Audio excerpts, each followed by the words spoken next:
దేవుని నామానికి మహిమ కలుగును గాక. పేరు వచ్చిన అందరికీ కూడా ప్రభువైన యేసుక్రీస్తు నామములో నా వందనాలు తెలియజేస్తూ ఉన్నాను. అన్నగారు ప్రార్థనలో జ్ఞాపకం చేసినట్టుగా గత దినాల్లో మనము సంఖ్యాకాండాన్ని ధ్యానిస్తూ వచ్చాం. దేవుని మహాకృపను బట్టి పోయిన బేస్తవారం రోజు దాన్ని ముగించుకోగలిగాం. ఆది కాండం నుంచి ప్రారంభించుకొని 4 గ్రంథాలు ధ్యానించడానికి దేవుడు తన మహాకృప చూపించి ఉన్నాడు. ఈ దినాన ద్వితీయోపదేశ కాండంలో నుంచి కొన్ని సంగతులు మనం ధ్యానం చేసుకుందాం. ద్వితీయోపదేశ కాండం ఒక 2 వచనాలు మాత్రమే చదువుకొని మొదటి అధ్యాయం మొదటి 2 వచనాలు చదువుకొని ముందుకు వెళ్ళిపోదాం. ద్వితీయోపదేశ కాండం మొదటి అధ్యాయం మొదటి 2 వచనాలు. యొర్దాను యువతలనున్న అరణ్యములో అనగా పరానుకును తోపెలు లాబాను హజేరోతు దీజాహాబను స్థలములకును మధ్య సూపునకు ఎదురుగానున్న అరాబాలో మోషే ఇశ్రాయేలులందరితో చెప్పిన మాటలు ఇవే. హోరేబు నుండి షేయిరు మన్యపు మార్గముగా కాదేశు బర్నేయ వరకు 11 దినముల ప్రయాణము. చిన్న మాట ప్రార్థన చేసుకున్నాం. కృపా కనికరము కలిగిన మా పరలోకపు తండ్రి, గొప్ప దేవ, ఇంతవరకు మాతో కూడా ఉండి నడిపించారు, మీకు స్తోత్రాలు. పాటల ద్వారా మిమ్మల్ని కీర్తించగలిగాం, అందును బట్టి స్తుతిస్తూ ఉన్నాం. వాక్య సహాయం కొరకై సహోదరులు ప్రార్థించారు, మీరు విన్నారు, మీకు స్తోత్రాలు నాయన. ఇదిగో మరి ద్వితీయోపదేశ కాండమును ధ్యానిస్తూ ఉండగా నిలబడినటువంటి నన్ను మరుగు చేసి మీ పరలోకపు జ్ఞానం ఇచ్చి నాయన మా యొక్క ఆత్మల క్షేమార్థమై మీరే పంచిపెట్టమని ప్రభు అయిన యేసుక్రీస్తు నామంలో ప్రార్థించి వేడుకుంటున్నాం తండ్రి, ఆమేన్. ద్వితీయోపదేశ కాండమును మనం ధ్యానిస్తూ ఉండగా మరి మనము ఎరగవలసిన కొన్ని సంగతులు ఏంటంటే, బైబిలులో ఉన్నటువంటి గ్రంథాలు ఎన్ని అనేది మనం ఎరిగినటువంటి వారమే కదా. ఎన్ని గ్రంథాలు ఉన్నాయి? 66 గ్రంథాలు ఉన్నాయి. 66 గ్రంథాల్లో పాత నిబంధనలో ఇంకా లిప్ మూమెంట్ నేర్చుకోలేదు. 39, కొత్త నిబంధనలో 27. ఇప్పుడు మనం చదువుకున్నది ఎన్నవ గ్రంథం? ఇది 5వ గ్రంథం. పంచకాండాలు అంటారు. ఆది కాండము, నిర్గమకాండము, లేవి కాండము, సంఖ్యాకాండము, ద్వితీయోపదేశ కాండం, పంచకాండాలు. ఆ తర్వాత యెహోషువ గ్రంథం నుంచి ఎస్తేరు గ్రంథం వరకు కూడా అది చరిత్ర, ఇశ్రాయేలు యొక్క చరిత్ర గ్రంథాలు. అవి 12 గ్రంథాలు మనం చూస్తాం. ఆ తర్వాత యోబు నుంచి పరమగీతాల వరకు కూడా అది పద్య గ్రంథాలుగా మనం చూస్తాం. ఆ తర్వాత యెషయా గ్రంథం నుంచి దానియేలు గ్రంథం వరకు 5 గ్రంథాలు, అవి పెద్ద ప్రవక్తల గ్రంథాలు అంటారు. ఆ తర్వాత హోషేయ నుంచి మలాకీ వరకు 12 గ్రంథాలు, అవి చిన్న ప్రవక్తల గ్రంథాలు. అంటే పెద్ద ప్రవక్తలు, చిన్న ప్రవక్తలు అంటే వారు పెద్దవారు చిన్నవారు అని కాదు, కానీ వారు వ్రాసినటువంటి సుదీర్ఘమైనటువంటి లేక వారు ప్రవచించినటువంటి సుదీర్ఘమైనటువంటి అంశాలను బట్టి. ఎందుకంటే యెషయా గ్రంథంలో 66 అధ్యాయాలు చూస్తాం మనం. ఎక్కువ అధ్యాయాలు కలిగినటువంటి గ్రంథాలుగా మనం చూస్తాం. హోషేయ గ్రంథం నుంచి కూడా కొన్ని తక్కువ అధ్యాయాలే మనం చూస్తూ వస్తాం. కాబట్టి వాటిని చిన్న ప్రవక్తల గ్రంథాలు అన్నారు. ఇది మన యొక్క గమనం కోసం అంతే, మనం నేర్చుకోవడానికి. ఎందుకంటే బైబిల్ స్టడీ కొరకే మనం చేరి వస్తూ ఉన్నాం. కాబట్టి దేవుని గ్రంథాన్ని గురించినటువంటి ఒక అవగాహన మనకు ఉండాలి. ఎన్ని గ్రంథాలు ఉన్నాయి, అందులో కొత్త నిబంధనలు ఎన్ని ఉన్నాయి, పాత నిబంధనలు ఎన్ని ఉన్నాయి, వాటిలో ఏ గ్రంథాలు ఏవి, ఇవన్నీ కూడా మనం తెలుసుకోవాలి.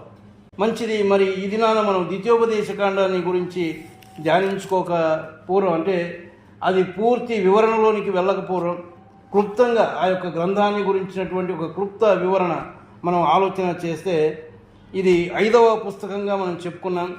దీంట్లో 34 అధ్యాయాలు ఉన్నాయి. 34 అధ్యాయాలు ఉన్నాయి. 960 వచనాలు ఉన్నాయి. మరి ఈ గ్రంథకర్త ఎవరు అంటే మోషేనే. ఈ యొక్క గ్రంథానికి కర్త, అంటే ఈ గ్రంథాన్ని రాసినటువంటి వాడు మోషేనే. ద్వితీయోపదేశ కాండం అన్నారు. ద్వితీయ ఉపదేశం అని అంటే రెండవసారి ఉపదేశించినటువంటిది, రెండవసారి మరి వారికి బోధించినటువంటి విషయాలు. మోషే ఒక తరం గడిచిపోయింది. అనగా నిర్గమాకాండంలో ఐగుప్తు దేశం నుంచి బయలుదేరినటువంటి జనాంగం ఉన్నారు. 6 లక్షల కాల్బలం అన్నారు. ఆ తర్వాత ఇంకా వారు కాకుండా మరి మిగతా వారందరినీ చేర్చుకొని దాదాపుగా 20 లక్షల మంది ఉంటారు అనేది మరి మంచి అనుభవం కలిగినటువంటి వారు చెప్పే సంగతులు. అంతమంది అక్కడి నుంచి ప్రయాణం అయ్యారు. కానీ ఇక్కడికి వచ్చేసరికి అక్కడ ఎవరైతే బయలుదేరినారో వారిలో ఎంతమంది ఉన్నారంటే 2 మాత్రమే ఉన్నారు. మోషేతో చేరి ఇప్పటికి మోషే ఉన్నాడు. ఈ గ్రంథం చివరి అధ్యాయంలో మోషే కూడా చనిపోతాడు. మరి 3 మాత్రమే కనిపిస్తారు, యెహోషువ, కాలేబు, మోషే. యెహోషువ, కాలేబులు మాత్రమే ఆ యొక్క వాగ్దత్త దేశమైనటువంటి కనానులో ప్రవేశించినట్టు మనం చూస్తాం. మోషే కూడా ప్రవేశించలేదు. ఈయన ఇప్పుడు నూతన తరం ఒకటి ఉంది. మధ్యలో వారందరూ రాలిపోయారు. నూతన తరం ఒకటి బయలుదేరింది. ఆ తరానికి మరొకసారి దేవుని యొక్క సందేశాన్ని ఆయన ఇస్తూ ఉన్నాడు. మొదటి అధ్యాయం 1వ వచనంలో మనం చదువుకున్నప్పుడు మోషే ఇశ్రాయేల్ అందరితో చెప్పిన మాటలు ఇవే అన్నాడు. 4వ వచనానికి వచ్చేసరికి ఏమంటాడంటే 40వ సంవత్సరంలో 11వ నెల 1వ తేదీని మోషే ఇశ్రాయేలుకు బోధించుటకై యెహోవా తనకు ఆజ్ఞాపించినదంతయు వారితో చెప్పాను. 40 సంవత్సరాల ప్రయాణం ముగిస్తూ ఉంది. వాస్తవానికి అంత దూర ప్రయాణం కాదది. వారి యొక్క అవిధేయత వలన దేవుడు వారిని అక్కడక్కడే తిప్పి 40 సంవత్సరాలు పట్టింది. ఇంకా ప్రవేశించబోయే ముందు, ఇంకా దానికి ముందు ఈయన కూడా ప్రభు దగ్గరికి చేర్చబడాలి. అప్పుడు మరొకసారి దేవుని యొక్క సందేశాన్ని ఇస్తూ ఉన్నాడు. వారితో మాట్లాడుతున్నటువంటి సంగతులు 3, ఈ యొక్క 34 అధ్యాయాల్లో కూడా 3 ఉపదేశములు మనం చూస్తాం, లేక 3 బోధలు, 3 ప్రసంగాలు మనం చూస్తాం. అందులో మొదటి అధ్యాయం నుంచి 4వ అధ్యాయం 43వ వచనం వరకు మనం చూస్తే దేవుడు ఇశ్రాయేల్ కొరకు ఏమి చేశాడో ఆ సంగతులు అక్కడ మనకు కనిపిస్తాయి. ఈ 3 బోధలు అక్కడ మనం చూస్తూ ఉన్నాం. 34 అధ్యాయాల్లో 3 ఉపదేశాలు ఉన్నాయి, మోషే చేసినటువంటి ఉపదేశాలు. అందులో దేవుడు ఇశ్రాయేల్ కొరకు ఏమి చేశాడో వాటిని ఒకసారి వారికి జ్ఞాపకం చేస్తూ వచ్చాడు. రెండవదిగా 4వ అధ్యాయం 44వ వచనం నుంచి 26వ అధ్యాయం 19వ వచనం వరకు కూడా దేవుడు ఇశ్రాయేళ్ల నుండి ఏమి ఆశిస్తూ ఉన్నాడో దాని గురించి కూడా రాశాడు. ఆయన ఏమి చేయాలో, ఏమి చేశాడో ఆ సంగతులు చెప్పాడు. తర్వాత దేవుని పిల్లల నుంచి, ఆ ఇశ్రాయేల్ నుంచి దేవుడు ఏమి కోరుకుంటూ ఉన్నాడో అది కూడా ఆయన బోధిస్తూ వచ్చాడు. తర్వాత 27వ అధ్యాయం 1వ వచనం నుంచి 34వ అధ్యాయం వరకు కూడా అది మూడవ ఉపదేశంగా మనం చూస్తాం. అది దేవుడు ఇశ్రాయేల్ కొరకు ఏమి చేయబోతా ఉన్నాడో, ఏమి చేస్తాడో దాని గురించి కూడా ఆయన అక్కడ బోధించాడు. ఈ 3 ప్రాధాన్యమైనటువంటి సంగతులు అక్కడ మనం చూస్తూ ఉన్నాం ద్వితీయోపదేశ కాండంలో. తర్వాత మనము ఎప్పుడు చెప్పుకునే ఒక మాట ఏంటంటే, దేవుని ఇప్పుడు పాత నిబంధనలో కూడా, కొత్త నిబంధనలోకి వచ్చేసరికి యేసుప్రభు ఉన్నాడు. కానీ పాత నిబంధనలో కూడా ప్రతి గ్రంథంలో, ఆది కాండం మొదలుకొని మలాకీ గ్రంథం వరకు కూడా అందులో యేసుప్రభు గుప్తమై ఉన్నాడు. అనేక స్థలాల్లో ఆయన గురించినటువంటి సంగతులు మనం చూస్తాం. ఈ ద్వితీయోపదేశ కాండంలో కూడా యేసుప్రభుని గురించినటువంటి సంగతులు మనం ధ్యానం చేస్తే చూడండి, 18వ అధ్యాయం 16వ వచనంలో, 18వ అధ్యాయం 16వ వచనం,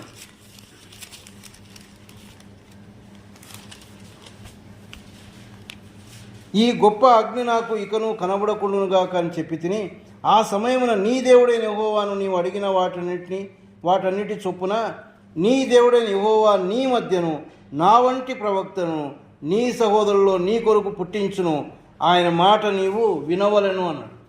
మోషే బోధిస్తూ నా వంటి ఒక ప్రవక్తను మీ సహోదరులో ఒకని పుట్టిస్తాడు ఆయన మాట మీరు వినాలి అన్నాడు.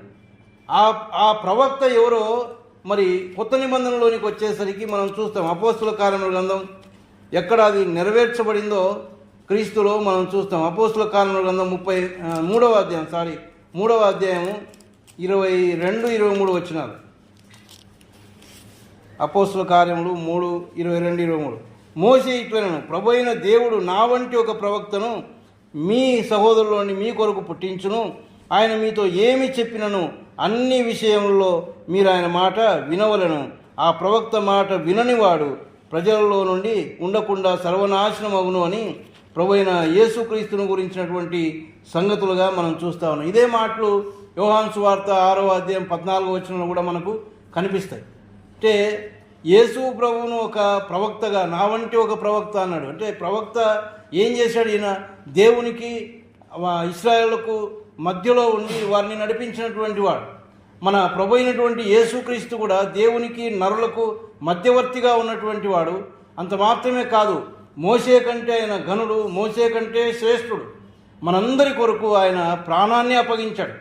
మధ్యవర్తిగా ఉండి మన ఉభయులను, దేవునికి నరులకు మధ్యన ఉన్నటువంటి ఆ యొక్క అడ్డుగోడను తొలగించినటువంటి వాడు ప్రభు అయినటువంటి యేసుక్రీస్తుగా మనం చూస్తాం. తర్వాత ఇందులో కనబడే మరొక సంగతి ఏంటంటే, ఇదే ద్వితీయోపదేశకాండం 21వ అధ్యాయంలో 21వ అధ్యాయము 22వ వచనం 23వ వచనం చివరి వచనాలు మనం చదివితే, మరణశిక్షకు తగిన పాపం ఒకడు చేయగా అతని చంపి మ్రాను మీద వేలాడదీసిన అతని శవము రాత్రివేళ ఆ మ్రాను మీద నిలవకూడదు. వేలాడదీయబడిన వాడు దేవునికి శాపగ్రస్తుడు గనుక నీ దేవుడైన యెహోవా స్వాస్థ్యముగా నీకిచ్చుచున్న దేశము నీవు అపవిత్రపరచుకుంటున్నట్లు అగత్యముగా ఆ దినమున వారిని పాతిపెట్టవలను. ఇది మనం ఇక్కడ చదువుతాం, కానీ ఇది ఎక్కడ నెరవేర్చబడింది? ప్రభు అయిన యేసుక్రీస్తులో నెరవేర్చబడింది. ఆయన శాపగ్రస్తమైనటువంటి మరణానికి ఆయన అప్పగించుకున్నాడు. చూడండి, గలతీలకు రాసిన పత్రికలో ఆ మాట మనం చూస్తాం. గలతీలకు రాసిన పత్రిక 3వ అధ్యాయం 13వ వచనం 13, 14 కలిసి ఉన్నాయి. ఆత్మను గూర్చిన వాగ్దానం విశ్వాసం వలన మనకు లభించినట్లు అబ్రహాం పొందిన ఆశీర్వచనము క్రీస్తు యేసు ద్వారా అన్యజనులకు కలుగుటకై క్రీస్తు మన కోసము శాపమై మనల్ని ధర్మశాస్త్రం యొక్క శాపము నుండి విమోచించెను. ఇందును గూర్చి మ్రాను మీద వేలాడిన ప్రతి వాడును శాపగ్రస్తుడని వ్రాయబడి ఉన్నది. మ్రాను మీద వేలాడదీయబడినటువంటి మన ప్రభు అయినటువంటి యేసుక్రీస్తుని ఇక్కడ మనం చూస్తూ ఉన్నాం. అది ఎక్కడున్నాడు? ఆయన పాత నిబంధన గ్రంథంలో ద్వితీయోపదేశకాండంలో ఆయన గుప్తమై ఉన్నాడు. అక్కడ సాదృశ్యముగా లేక ఒక ముంగుర్తుగా ఉన్నటువంటి యేసు ప్రభువును గుర్తులో పెట్టుకుని ఆయన మాట్లాడినటువంటి మాటలు అక్కడ మనం చూస్తూ ఉన్నాం. తర్వాత యేసు ప్రభువు మరి ఈ లోకంలో ఉన్నప్పుడు ఆయన బాప్తీసం తీసుకున్నాక ఆయన అపవాది చేత శోధించబడినట్టుగా మత్తయి సువార్త 4వ అధ్యాయంలో మనం చూస్తాం. ఆయన శోధించబడినప్పుడు ఆయన దేవుని యొక్క వాక్యము చేతనే ఆ యొక్క సాతాను ఎదుర్కొన్నాడు. అక్కడ ఉపయోగించినటువంటి మాటల్లో 3 మాటలు ద్వితీయోపదేశకాండంలో ఉన్నటువంటి మాటలే. మనుషుడు రొట్టె వలన మాత్రము జీవింపడు కానీ దేవుని నోట నుండి వచ్చే ప్రతి మాట వలన జీవిస్తాడు అనే మాట ద్వితీయోపదేశకాండంలో మనం చూస్తాం. 8వ అధ్యాయం 3వ వచనంలో ఆ మాట చూస్తాం. 8వ అధ్యాయం 3వ వచనం ద్వితీయోపదేశకాండం. ఆహారం వలనే కాక యెహోవా సెలవిచ్చిన ప్రతి మాట వలన నరులు బ్రతుకుదురని నీకు తెలియజేయుటకు అన్నాడు. ఆహారం వలనే కాదు కానీ యెహోవా సెలవిచ్చే ప్రతి మాట వలన నరులు జీవిస్తారు అని అదే మాటను యేసు ప్రభు వారు అక్కడ ఉపయోగించినట్టుగా మనం చూస్తూ ఉన్నాం. తర్వాత 6వ అధ్యాయం 16వ వచనంలో ద్వితీయోపదేశకాండంలో మీ దేవుడైన యెహోవాను శోధించినట్లు మీరు ఆయనను శోధింపకూడదు అని ఆ మాట కూడా యేసు ప్రభు వారు అక్కడ ఉపయోగించారు. మరి 6వ అధ్యాయం 13వ వచనంలో నీ దేవుడైన యెహోవాకు భయపడి ఆయనను సేవించి ఆయనకు మాత్రమే నమస్కరించాలి అని ఆ మాటను కూడా యేసు ప్రభు వారు అక్కడ ఉపయోగించినట్టుగా మనం చూస్తూ ఉన్నాం. ఇవన్నీ కూడా మరి ద్వితీయోపదేశకాండంలో గుప్తమైనటువంటి మన ప్రభు అయినటువంటి యేసుక్రీస్తుని అక్కడ చూపిస్తూ ఉన్నాయి. ప్రతి గ్రంథంలో మనకు యేసుక్రీస్తు కనపడతాడు. ఎందుకంటే ఆయనే ప్రాముఖ్యమైనటువంటి వాడు. ఆయన గురించినటువంటి మాటలు ఆది కాండం మొదలుకొని మలాకీ గ్రంథం వరకు కూడా మనం చూస్తాం. అనేక రీతులుగా ఆయన మనకు బయలుపరచబడ్డాడు. ఒక్కొక్క గ్రంథాన్ని మనం ధ్యానించుకుంటూ వెళ్తూ ఉండగా ప్రతి గ్రంథంలో ఉన్నటువంటి యేసు ప్రభువుని గురించి మనం ఆలోచన చేయవచ్చు. తర్వాత ఈ ద్వితీయోపదేశకాండంలో ఉన్నటువంటి మూల వచనాలు లేక కీలకమైనటువంటి వచనాలను గురించి మనం ఆలోచన చేస్తే చూడండి, 10వ అధ్యాయం ద్వితీయోపదేశకాండం 10వ అధ్యాయం 12వ వచనం 13వ వచనం. కాబట్టి ఇశ్రాయేలు నీ దేవుడైన యెహోవాకు భయపడి ఆయన మార్గములన్నిటిలో నడుచుచు ఆయనను ప్రేమించి నీ దేవుడైన యెహోవాను నీ పూర్ణ మనసుతోనూ నీ పూర్ణ ఆత్మతోనూ సేవించి నీ మేలు కొరకు నేడు నేను నీకు ఆజ్ఞాపించు యెహోవా ఆజ్ఞలను కట్టడలను అనుసరించి నడుచుకొందునను మాట కాక నీ దేవుడైన యెహోవా నిన్ను మరి ఏమి అడుగుతా ఉన్నాడు. దేవుడు అసలు మన నుంచి ఏమి కోరుకుంటా ఉన్నాడో కదా. ఇశ్రాయేలు నుంచి ఆనాడు, ఈనాడు దేవుని పిల్లలమైనటువంటి మన నుంచి కూడా ఆయన ఏమి కోరుకుంటూ ఉన్నాడో అక్కడ రాస్తా ఉన్నాడు. ఇది దేవుని పిల్లలకు చాలా ప్రాముఖ్యమైనది, అందుకే అది కీలకమైనటువంటి వాక్యం, మూల వాక్యంగా మనం చూస్తూ ఉన్నాం. ఏమనంటా ఉన్నాడు ఆయన?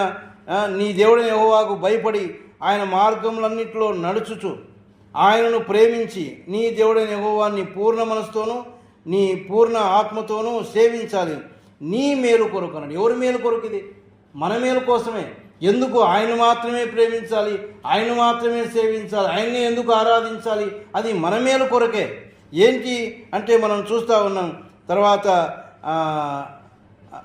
యెహోవా నీ దేవుడైన యెహోవా నిన్ను మరి ఏమి అడుగుతా ఉన్నాడు? ఆయన మన నుంచి ఏమీ కోరుకోవడం లేదు. మన కోసం ఆనాడు వారి కోసం ప్రాణం ఇవ్వలేదు, మన కోసం ఆయన శిలువలో ప్రాణం అప్పగించాడు. కానీ మన నుంచి ఏమైనా కోరుకుంటూ ఉన్నాడు అంటే ఆయన ఏమీ కోరుకోవడం లేదు. ఆయన ఒకవేళ అడిగితే మనం ఇవ్వలేని స్థితిలో మనం ఉన్నాం. కానీ దేవుడు అవేవి కోరుకోవడం లేదు. మన హృదయాన్ని కోరుకుంటా ఉన్నాడు. మన హృదయంలో నుంచి వచ్చే కృతజ్ఞత స్తుతులు ఆయన కోరుకుంటా ఉన్నాడు. ఆయన బలిని కోరుకునేవాడు కాడు, ఇంకేదో కోరుకునేవాడు కాడు. ఆయన సమస్తం ఆయనదే. మీకా గ్రంథంలో కూడా ఒక మాట ఏమని ఉంటుందంటే, చూడండి, మీకా గ్రంథం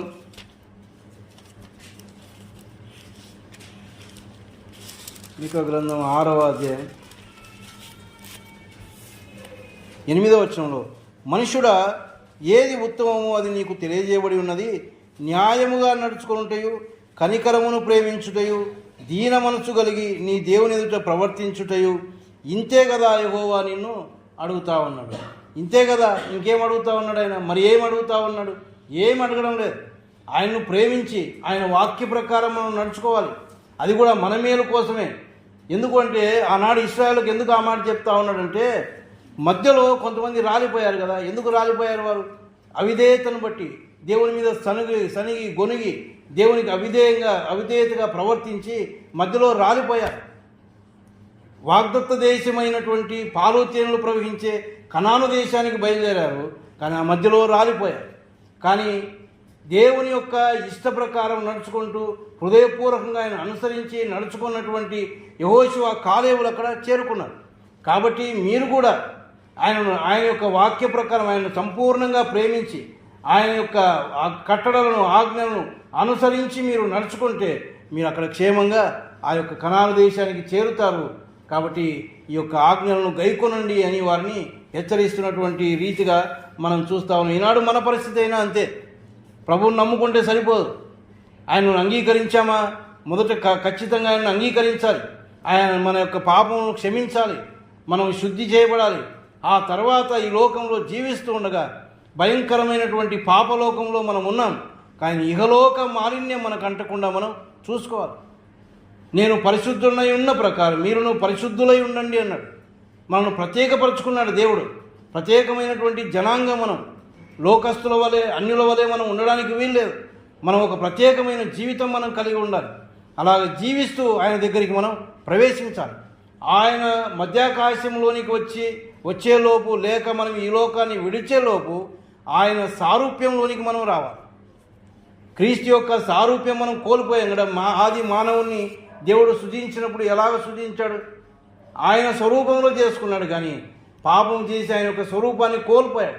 ఇప్పుడు ఆ యొక్క స్వరూపం మనలో మళ్ళీ రావాలి అంటే క్రీస్తు యేసును కలిగిన మనస్సు కలిగి ఆయన యొక్క అడుగుజాడలో నడుచుకుంటూ ఆయన కట్టల ప్రకారం నడుచుకుంటూ తొట్టిల్లకుండా మనల్ని మనం కాపాడుకుంటూ వాక్యం యొక్క వెలుగులో మనం వెళ్తూ ఉంటే ఒక దినాన ఆయన యొక్క సారూప్యం మనలోనికి వస్తుంది. దేవుడు ఆశించేది అదే. ఆయన ఎదుట మనం నిలబడే లోపల నిర్దోషముగా నిష్కలంకులముగా ఆయన ఎదుట మనం కనబడాలి. ఈ యొక్క కల్మషమైనటువంటి లోకంలో మనం ఉన్నాం, కానీ అది మనకు అంటుకోకుండా మనం చూసుకోవాలి కదా. తామరపు నీళ్ళలోనే ఉంటుంది, కానీ ఏమాత్రం నీరు దానికి అంటుకోదు. అలాంటి ఒక పవిత్రమైన జీవితం దేవుని పిల్లలు జీవించాలి. అది దేవుడు కోరుకునేది. ఆయన పరిశుద్ధుడు, మనం కూడా పరిశుద్ధులంగానే ఉండాలి. పరిశుద్ధుడైనటువంటి ఆ దేవుడు పరలోకంలో ఉన్నాడు. ఆ పరలోకంలో మనం ప్రవేశించాలంటే కూడా మనం పరిశుద్ధులంగానే ఉండాలి. పాపాత్ములు అక్కడికి వెళ్ళలేరు. కాబట్టి మనం ఎంతగా కాపాడుకోవాలో దాన్ని కూడా ఆయన జ్ఞాపకం చేస్తూ ఉన్నాడు. తర్వాత 30వ అధ్యాయంలో మరి ఒక మూల వాక్యాన్ని మనం చూస్తాం. ద్వితీయోపదేశకాండం 30వ అధ్యాయం 19వ వచనం 20వ వచనం.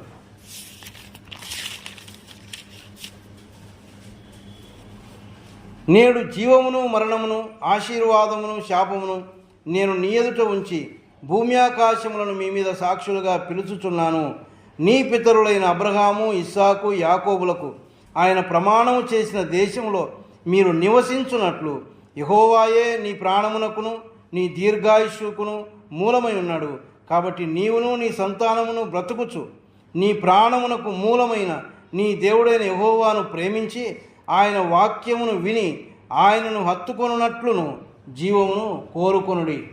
రెండు వారి ముందు ఉంచాడు ఆయన. ఏమంటా ఉన్నాడు? మీ ముందు ఏముంచాడంటే ఆయన జీవమును మరణమును ఆశీర్వాదమును శాపమును మీ ముందు ఉంచి కోరుకోమంటా ఉన్నాడు. దేవుడు మనకే ఇస్తానన్న ఆప్షన్. మీరేం కోరుకుంటారో కోరుకోండి. జీవం ఉంది, మరణం ఉంది, ఆశీర్వాదం ఉంది, శాపం ఉంది. దేన్ని కోరుకుంటారో కోరుకోండి అని అంటూ జీవాన్ని కోరుకోవాలంటే ఏం చేయాలంట? నీ పితరులైన అబ్రహాం, ఇస్సాకు, యాకోబులకు ఆయన ప్రమాణం చేసిన దేశంలో మీరు నివసించినట్లు యెహోవాయే నీ ప్రాణమునకును నీ దీర్ఘాయుష్నకును మూలమై ఉన్నాడు.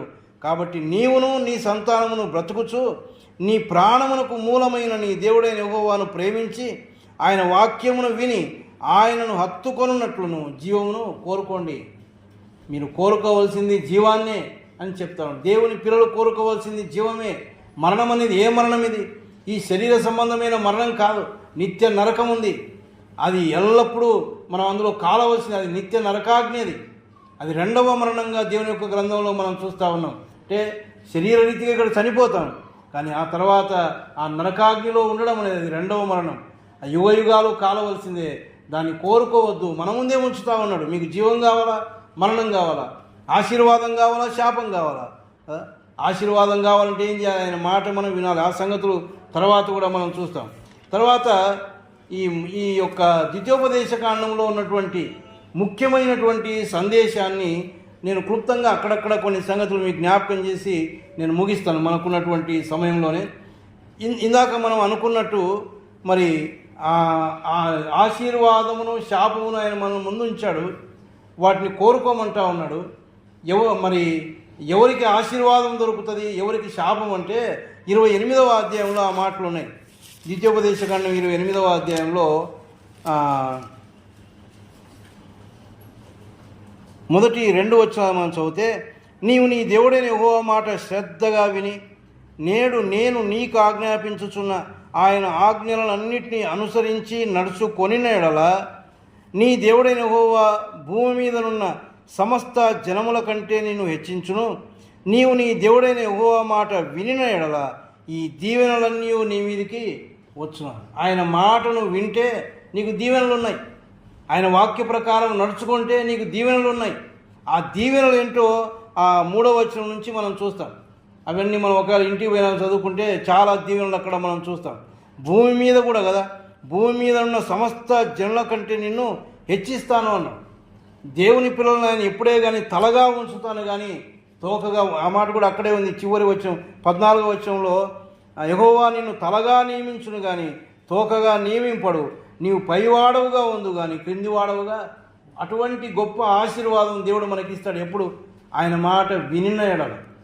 వినకపోతే 15వ వచనంలో ఆ మాట ఉంది, నేడు నీకు ఆజ్ఞాపించు ఆయన సమస్తమైన ఆజ్ఞలను కట్టడలను నీవు అనుసరించి నడుచుకొనవలనని నీ దేవుడైన యెహోవా సెలవిచ్చిన మాట వినని ఎడల ఈ శాపములన్నీ నీకు సంభవించును.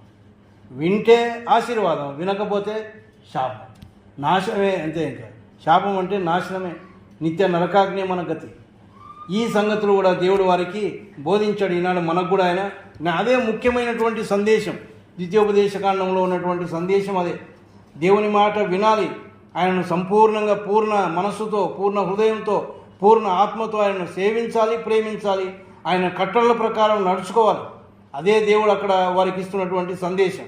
తర్వాత ఇందాక ఆయన మాత్రమే మనం ఆరాధించాలి, ఆయన మాత్రమే మనం పూజించాలి నీ పూర్ణ హృదయంతో. 6వ అధ్యాయంలో ఆ సంగతులు రాయబడ్డాయి. అంటే ఇంకొకరు మన మనసులో ఉండకూడదు అని.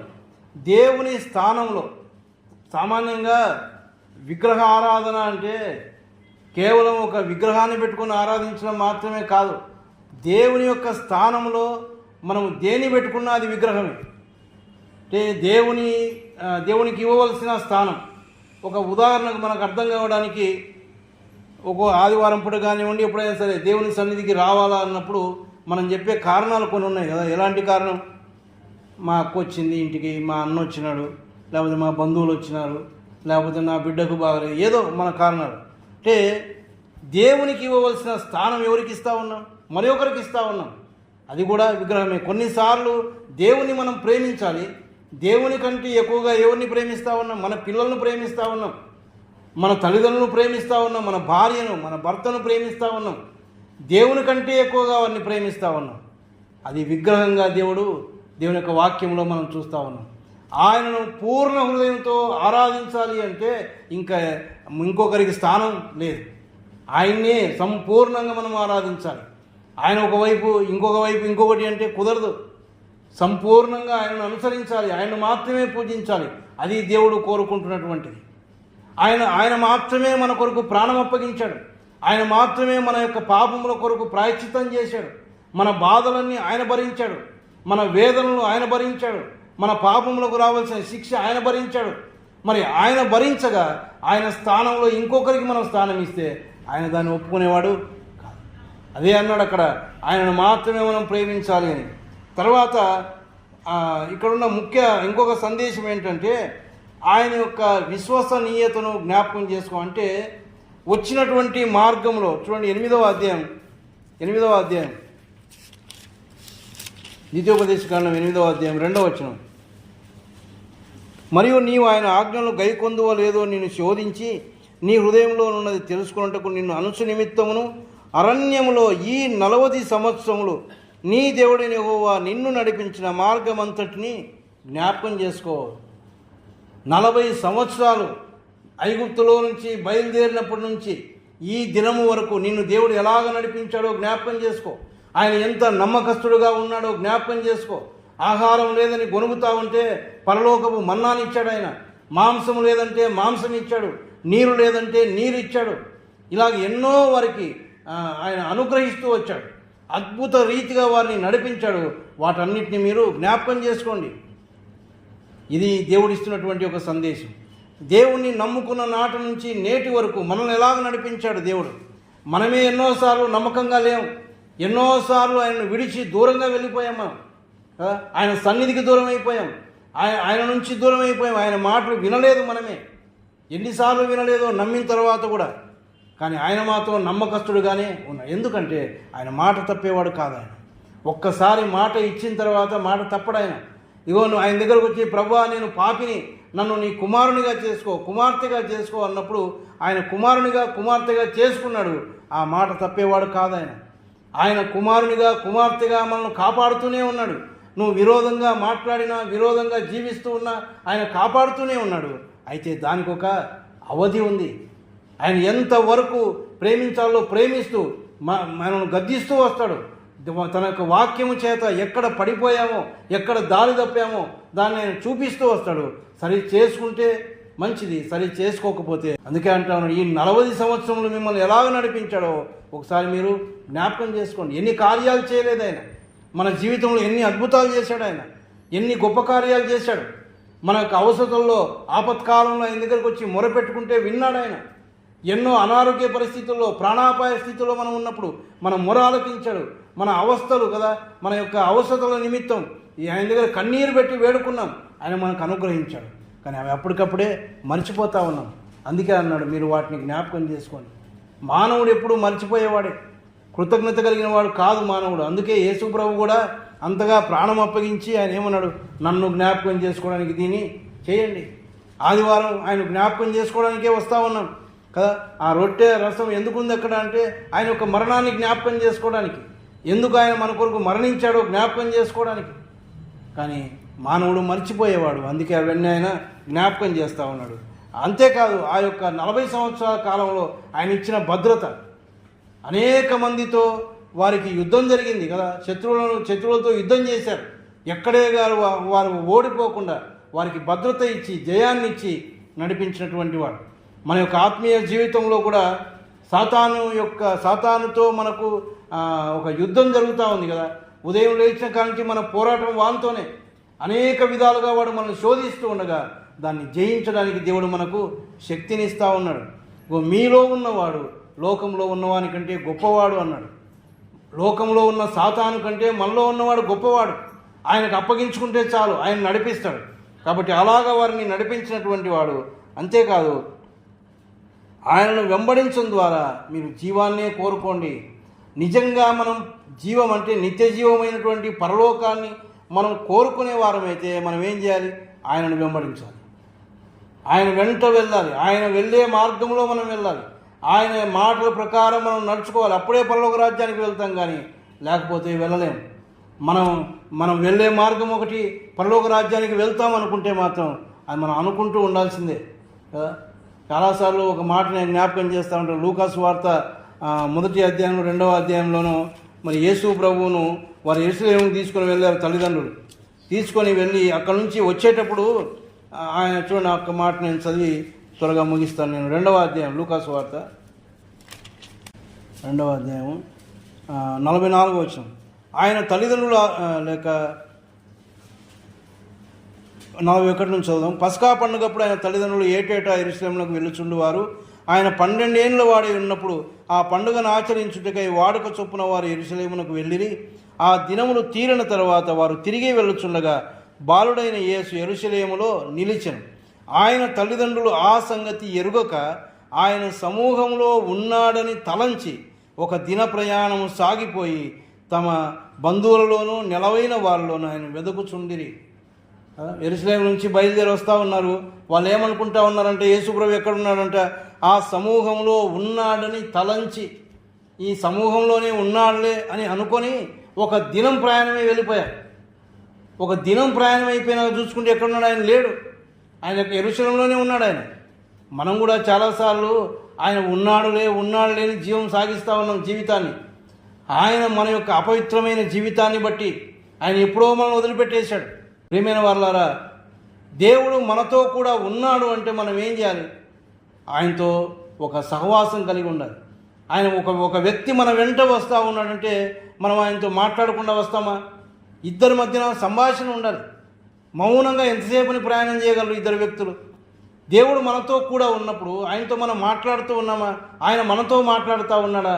ఈ యొక్క అనుభవం మనకుందా? ఆయన ఉన్నాడులే అని అనుకుని జీవనం సాగిస్తూ ఉన్నాం, కానీ ఎప్పుడు బయటపడుతుంది? ఒక దినం ఆయన మధ్యాకాశానికి వచ్చినప్పుడు అర్థమవుతుంది ఆయన లేడులే మనతో పాటు అని. ఎందుకంటే మనం విడవబడతాం ఆ దినాన. కాబట్టి బహు జాగ్రత్తగా ఈ లోకంలో మనం జీవించవలసిన వారం. తర్వాత ఈ యొక్క ద్వితీయోపదేశ కాండంలో ఉన్నటువంటి సంగతులన్నవే రెండవసారి మోషే ఆ ఇశ్రాయేలుకు ఆయన బోధిస్తూ ఉన్నాడు. రెండవ తరం వచ్చి ఉండగా వారికి మరొకసారి జ్ఞాపకం చేస్తూ ఉన్నాడు. దేవుడు చేసిన మేలులను జ్ఞాపకం చేసుకోండి. అలాగే మీరు కూడా పరలోక రాజ్యంలో లేక ఆ వాగ్దత్త దేశంలో ప్రవేశించాలంటే మీరు హృదయపూర్వకంగా పూర్ణ హృదయంతో పూర్ణ ఆత్మతో ఆయనను సేవించాలి, ఆయనను ప్రేమించాలి, ఆయన కట్టడలను మీరు అనుసరించి నడుచుకోవాలి అని వారిని హెచ్చరిస్తూ ఉన్నాడు. ఇది మనం కూడా అంతే. పరలోక రాజ్యంలో మనం ప్రవేశించాలంటే దేవుని యొక్క వాక్య ప్రకారం మనం నడుచుకోవాలి. మనకు మార్గం ఇదే. దేవుని యొక్క వాక్యమే మనకు ఆధారం, ఇంకే ఆధారం మనకు లేదు. మనం ఎలాగ నడుచుకోవాలో, ఎలాగ శోధనలు జయించాలో, ఈ లోకంలో ఎలాగ జీవించాలో ఇవన్నీ కూడా దేవుని యొక్క గ్రంథంలో దేవుడు మన కొరకు వ్రాయించి పెట్టాడు. కనుక ఆ యొక్క వాక్యాన్ని చదువుకుంటూ ఆయన యొక్క వాక్యపు వెలుగులో మనం నడుచుకోవడానికి దేవుడు తన కృప అనుగ్రహించునుగాక.